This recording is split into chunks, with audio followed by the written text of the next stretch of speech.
What's going on YouTube? Welcome back to my channel. My name is Albert and I'm so excited to make this video because today we're going to be discussing how you can get ready to run a full marathon in just 30 days. So back in 2022, I ran my first ever marathon and I actually had only 30 days to get ready for it. I was already in, I would say, good physical form. But when I started reading about what types of workout that you should be implementing to run your first marathon, I realized that some people would allocate 3-6 months and I just did not have that much time. So I created this framework that pretty much allows you to maximize your potential and successfully get ready to run your first ever marathon. I'm giving away this information completely for free, so if you feel like you want to support this channel, make sure that you like the video and subscribe to this channel. Watch this video till the end because I will be sharing my personal results, how I executed the program, and how I finished my first marathon. Without too much talking, let's just jump into this. So as I mentioned, we have only 30 days to get ready for a marathon, and I will assume a couple of things. First, I will assume that you're already in a good physical form, you work out frequently, you feel confident, you've been running, so that will help a lot. But if there's something that seems to be too excessive in this framework, make sure that you do less or even skip the entire workout day, because it's better to do less or even skip the entire workout day. You want to stay healthy. You don't want to get injured. You don't want to pull your muscles. You don't want to be sore. All right, so let's discuss the foundation block of this entire program. It's the 80/20 split, which means that 80% of your workouts you will be actually running. Either it's a short distance run, long distance run, and the other 20% you will be actually focusing on strength training. Not just at the gym, but also doing something that I call speed and strength circuit. So within the 80/20 split, you will have 4 types of events for each day. It's either gonna be a running day, it's either gonna be a strength training day, you're gonna have a rest day as well, and you will have what I call the speed and strength circuit. So let's just review these workouts week by week. And if you want to follow day by day routine, again, you can find all of the links down in the description section. You can download it and have it for free. So during the first week, you will be actually focusing on high volume, not just at the gym, but also outside of the gym. You will be doing a lot of long distance running. And I'm not talking about marathon type distance running, but again, it's going to be a lot of running, especially if you're training outside, which I highly suggest. If you're running on the treadmill, it's pretty steady, it's pretty flat. It's not going to be the case with your marathon likely. And that's probably a good reminder for you to check out the elevation profile of your race, because if you're running on a treadmill, it's not going to be as real as if you were running outside. So make sure that you train outside. It's not that hard. So moving on to the second week of your workout routine, you will finally get a first day off. And it's going to be on the day 8, which I found very rewarding. I just remember that when I finally hit that rest day, I was so thankful and I did not want to even move forward. But again, no negative thoughts. Just keep in mind that on your rest day, you should be focusing on doing a lot of stretching, eat good, rest a lot, and just do whatever it takes to help your body to recover. And another big thing that I suggest is to get one of those muscle rollers. You can get those that are flat, you can get those with like little spikes.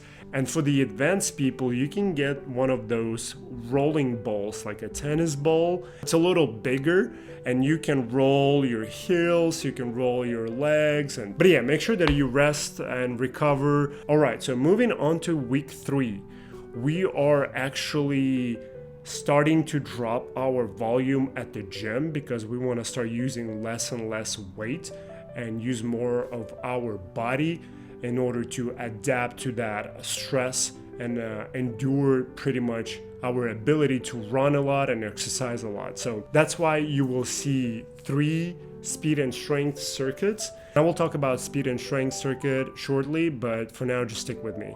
Right, so we're jumping on to the next week, which is week 4, our final week. we will be actually utilizing a new type of event. You will see a heart on the screen, and this is the VO2 max type exercise. So if you got one of those bikes at your gym or you have a treadmill, just look it up, VO2 max. Pretty much the goal is that to do cardio at the pace where you're able to have a conversation with somebody. So it's a very, very low paced type of cardio exercise, but it pretty much targets your recovery. It helps you to pump the blood in your muscles. Again, something new, something different. And I just want to throw it out there. If you feel like you want to substitute workouts, you want to switch things around, again, you're more than welcome to do so. This is how I designed it originally for myself, but again, you have freedom of choice. And the last week, or I should say the last 2 days, make sure that 2 days before your race, you give yourself a proper rest. And the day before the race, I highly suggest that you should be active. And active not in the sense that you should go all in and work out a lot, but just do something. I remember reading a lot about big athletes and big leagues, and what they do, they actually utilize short-term exercises, explosive exercises the day before the event, because it helps their bodies to get in that state of, okay, I should be alerted, I should be ready to perform. So make sure that you do some kind of exercise. On my schedule, I think I put a few sets of sprints, warm up your body, go outside and just do a few sprints. It will help your body to get adjusted to the race and you will do just fine. The last day you got the race. So hopefully you can follow day by day every workout that I've listed, and on the final day you should do just fine. So for now, let's just quickly review the weightlifting part. As I mentioned, you will be focusing on the lower body, and I also highly suggest that you avoid doing more exercises outside of what I've listed. Just think about how, and I'm sure you will experience that, but for the sake of this video, I'm just telling you now that you will be tired, your body will be sore, and putting too much work will actually yield negative results. So it's better to do less or even skip the entire workout than just get injured. But anyways, I'm just talking too much. I'm giving you too much tips because I've learned on my own mistakes. But for this type of workout, we will be focusing on a lot of squats, leg presses, pretty much everything that involves strength in your legs, right? And for the first 2 weeks, you're doing high volume, just pretty compound exercises. And as we inch closer to the day of the race, you will be actually dropping your volume, dropping some of the exercises. And as you can see, even on the last week, you will be just doing body weight exercises. So when I was following this entire program, I actually found a public running track. And it was awesome because there was almost no people there. And so I knew exactly the distance that I needed to run, so it was very helpful. With that, I highly suggest that you find a running track. If you cannot find a running track that's open to public, it's not a big problem.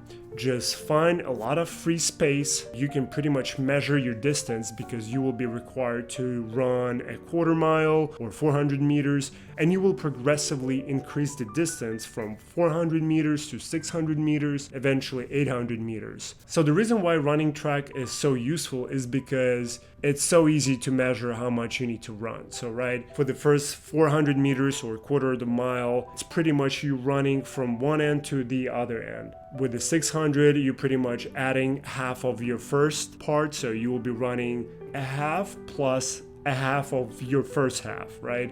And 800 is pretty much one giant circle.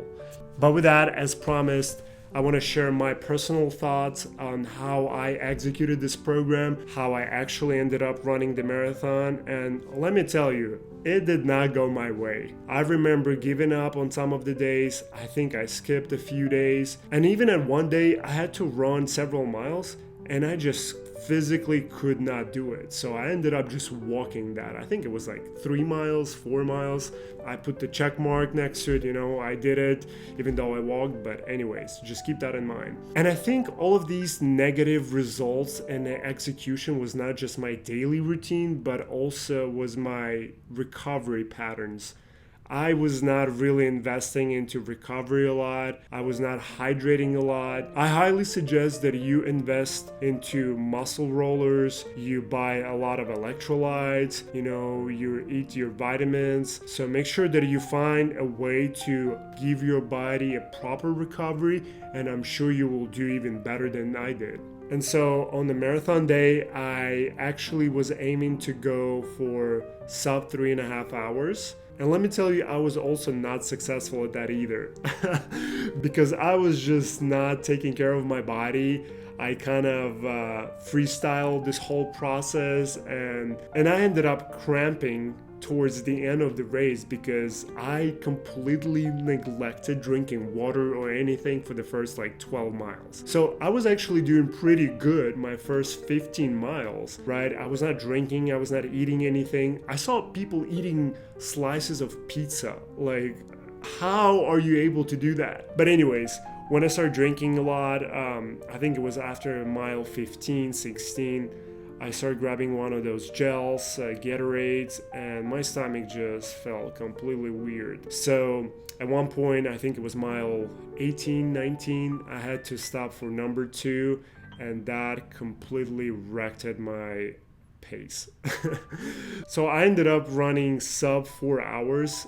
To me, it was still a big success because I freestyled this entire process and I ended up finishing, and I was actually cramping towards the end of the race. It was awful. But yeah, with that, I just wanted to share a few thoughts, provide you a free resource because I felt like at the time when I was looking this up, no one had answers. And now I personally do, and I'm so glad to share that with you. So if you found a lot of stuff useful in this video, make sure that you like the video, subscribe to this channel, and I really appreciate your support, and I will see you in the next video. Bye.